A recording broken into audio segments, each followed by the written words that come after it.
আসসালামু আলাইকুম ওয়া রাহমাতুল্লাহি ওয়া বারাকাতুহু। সম্মানিত ভিউয়ার্স,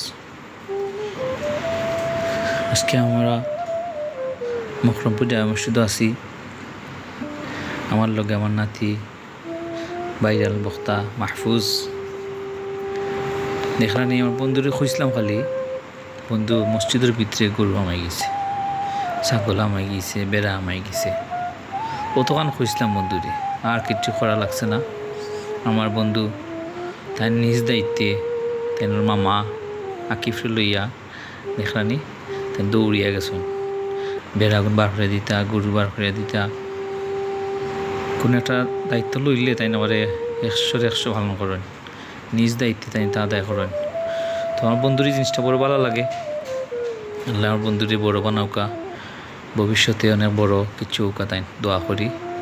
দেখলানি ফেরেশান হয়ে গেছেন তাই, বুঝা তাইনোর খেত খাইলে আর কিছু নেই। ছোট্ট বাচ্চা কিন্তু অনেক মেধা আল্লাহ দিছেন।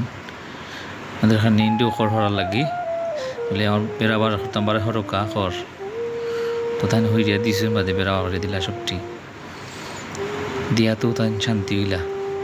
লগে তেনর মামাও রাখছেন তেনর। দেখলানি আমার বন্ধু ফুরা মুরব্বী সবটি তাই বাকরে দিবা দিয়া হারলেও তো গে বোঝা গেল তেনর খাম শেষ। এগুলো তাই খাম হিসাবে নিছেন কি দেখলানি দূরেও বার করে দিলা। এরা ক্ষমতা থাকলে লাগের তুলে আমার ইট আমারই তাই বার করে দিলানে ভালো অবস্থা। যাই হোক, আমার বন্ধু শান্তি হয়েছেন। মানে গরু মনে একটা রয়েছে দেখে লিছেন আবার আর সাইডে, তো তাই দৌড়িয়া এরা দেখলানি। আল্লাহ নেকায় দান করুক, আমার নাতিরে সবাই দোয়া করবা। আসসালামু আলাইকুম।